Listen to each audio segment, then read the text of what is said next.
going to add another function into my greeting class, and it's really just a scratch pad for me to work in.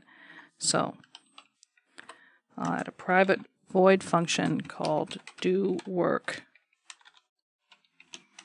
It doesn't take any parameters. And this is just a place I can type some stuff and show you how refactoring can help you out. So let's declare a variable. Let's give it a value. And then let's realize, actually, I don't always want to give x the value 2. I should be testing something. So I select a line, or it could be a block of lines. Right-click, surround with, and this is very similar to the snippet list. I want to surround this with an if. Presto, it even fixed up the indenting. And I have this spot here. Let's pretend there's some imaginary variable y. If y is greater than 0, then we'll set x to 2. I'm getting red wigglies because there is no y at the moment, but just bear with me on that. If I go down to this last semicolon, and I type E, and then tab for the snippet, it even fixes up the moving it to a new line. Super, super easy thing to be doing. Now, let's say for this entire block of code, I am using some object that I'm going to create with new, and I want to make sure that its dispose gets called at the end. So I need a using statement, right? So, I could hit enter up here and type using whatever, and then come down here and type the close brace and then indent everything. Or I could say surround with, scroll down to using, and again, the indenting's taken care of for me, everything, and even that is set. So I could say p is equal to new, whatever it is that I want it to be.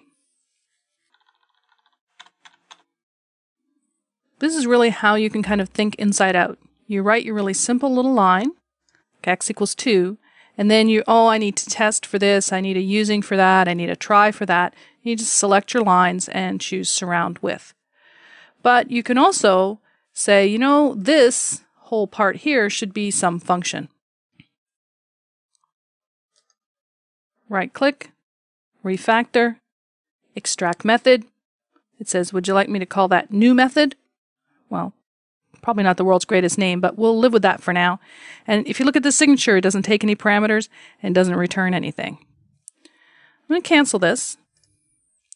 And I'm going to declare this y that I forgot to declare. And select the same lines. Now we're using this y. Now when I say refactor extract method, it realizes that the method's going to need to take a parameter y, because I'm using that parameter inside the body of the method. So it's like, I better pass that in. I have it here. This is the part you're now turning into a method, and it just naturally puts that parameter in there.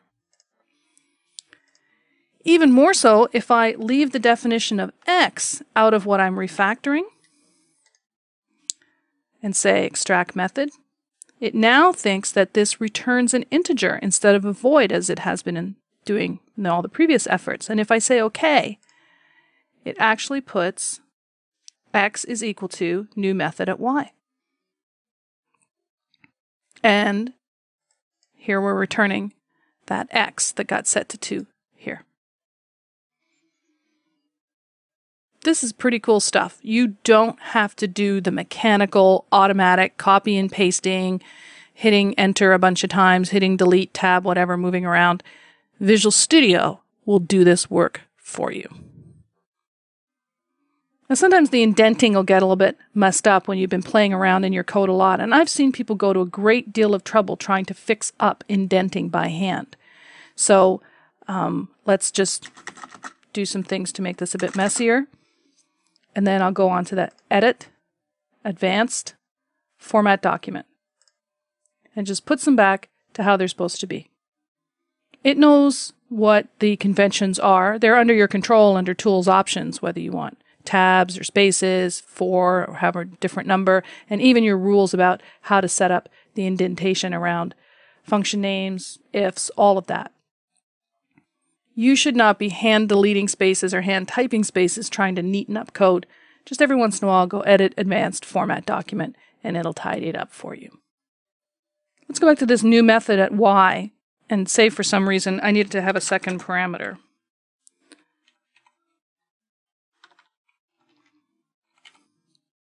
I'm just going to pass in the value 3 for that parameter.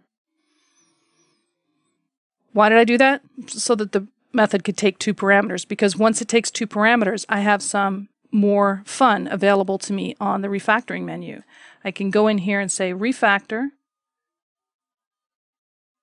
reorder parameters. Right now, they're in this order. Move this one down. Their order's flipped around now. Notice here we were passing in y, 3. After I say OK, it shows me what it's going to do. This is going to be a call to 3, y, and their order is flipped here. Say, yep, that's exactly what I want, and it's fixed. So if you wrote it a certain way, and now for whatever reason you want the parameters in a different order, don't be going around trying to find all the places you called the function, like using the view call hierarchy or something. Let Visual Studio take care of that for you. And that way it won't forget one. It's especially awful when they're of the same type and there's some, significant meaning to having them have different values, and you passed in 3, 0, and that's way different from passing in 0, 3, and you're not going to get any compiler error because they're all the same type. So refactoring is the best way to reorder parameters. Or since it turns out I'm not doing anything with that other parameter, I can also just remove it. So I can say refactor, remove parameters.